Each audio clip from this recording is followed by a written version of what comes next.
If you'd like to get this and or any other Safari Ltd product, make sure to head over to www.safariltd.com and use the promo code KikiandCoffee at checkout, or use the link provided in the description to not only save 15% off of your next order, but you will also be financially supporting myself and the channel. So without further ado... What is up, guys? It is KikiZilla101 here yet again, and welcome back to another one-take review. Hopefully we can do this one in actually one take.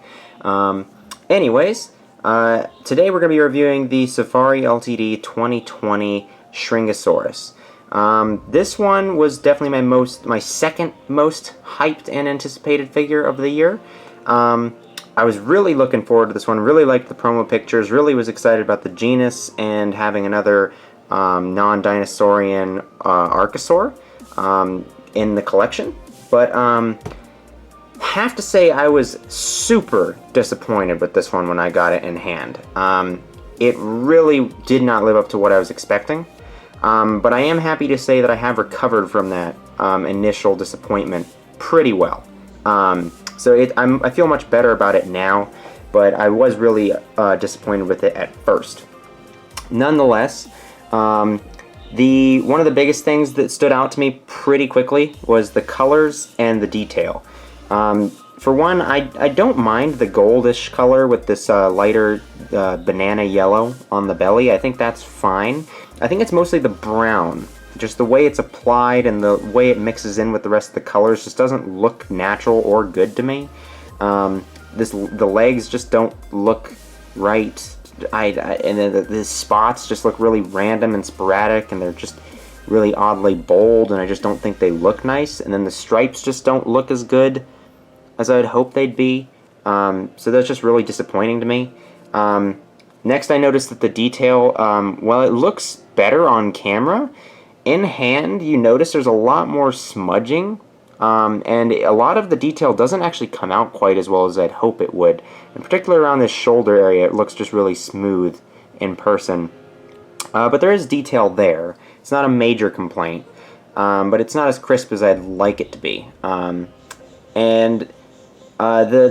Possibly the weirdest thing is the quality control issues with mine, because this one came in a bag, one of the typical Safari bags, with a plastic tray, but a really nice plastic tray. It had a spot for each of the feet with these hash marks to kind of give it some traction so it wouldn't slide around in there, and then the plastic thing basically snapped over the top of it and locked it in place, and it wasn't moved at all, it wasn't damaged or anything. The plastic tray was perfect condition. It looked like it was doing its job, yet somehow the feet got messed up. For one, if you look at this foot, the middle toe here is really elevated and lifted up, and that's just kind of odd, and it doesn't look quite right. But that's not even the worst of it. On the same foot, the middle toe on this one, the claw is upside down.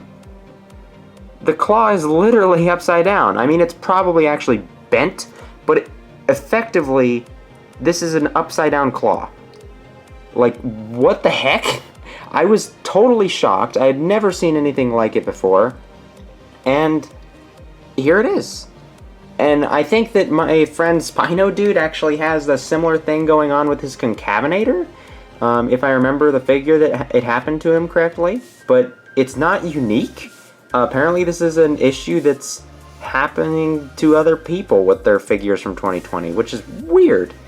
It's just a very weird quality control thing, and it just looks weird. Looks really odd. So that was really disappointing. And so those things definitely disappointed me quite a bit up front.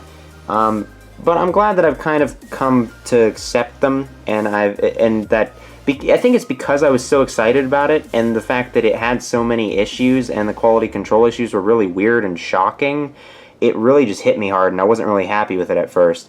Thankfully, it is a very accurate figure of Shringasaurus, so no real complaints there. The head looks really nice. I'm really into the crests. I think they're really cool looking, and or I guess you could probably call them horns.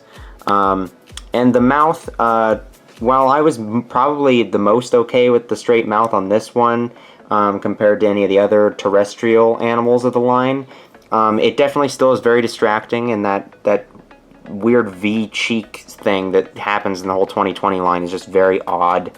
I have absolutely no idea why they added that so much in this line, and I don't really think it looks good. I think it looks very cartoony. I'd really like to see that go next year with their next lineup.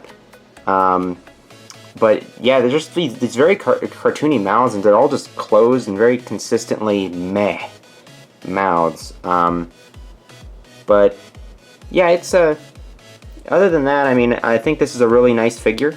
I think it's got a nice pose, it's very fluid, looks like a reptile. It's got some nice detail, even though there's some smudging here and there, which you will notice better in person. The lighting, the harsh lighting, is actually helping bring out the minute details that are there, because it's not completely smooth, but in person it definitely looks a lot weaker. The paint job is poor, and do be warned, you're probably going to get some quality control issues, and you may end up getting some toe things like mine. It's just freaking weird. But nonetheless, it is a decent figure. While I did regret getting it at first, which is like the first time I think I've ever really regretted buying a Safari figure, I don't regret it anymore, and it's quite nice to just have it, but it's not one of my favorites. And it's definitely didn't live up to exactly what I wanted, even though I have come back on it a little bit more. But I'm going to give this one a solid 7.5 out of 10. I think it does actually have quite a bit of a good quality here. It's definitely not slightly above average. It is above average, especially when you include the detail, the accuracy. But it's also just got a lot of issues, and I just can't give it an 8. So, yeah. If you guys are interested in this one, then definitely go ahead and pick it up. Here's the Safari LTD Utyrannus as a control size comparison. I'll probably grab the Dimetrodon for you. Actually, I'll grab two. Should have grabbed these earlier, but here you go. There's a Safari LTD 2018 Dimetrodon next to it. That's pretty appropriate. And the Safari 2019 Prestosuchus. So it's pretty nice to keep getting these non-dinosaurian Archosaurs. I'm really digging that. So I'd really like to get more of them. I think this is definitely the weakest out of the three here.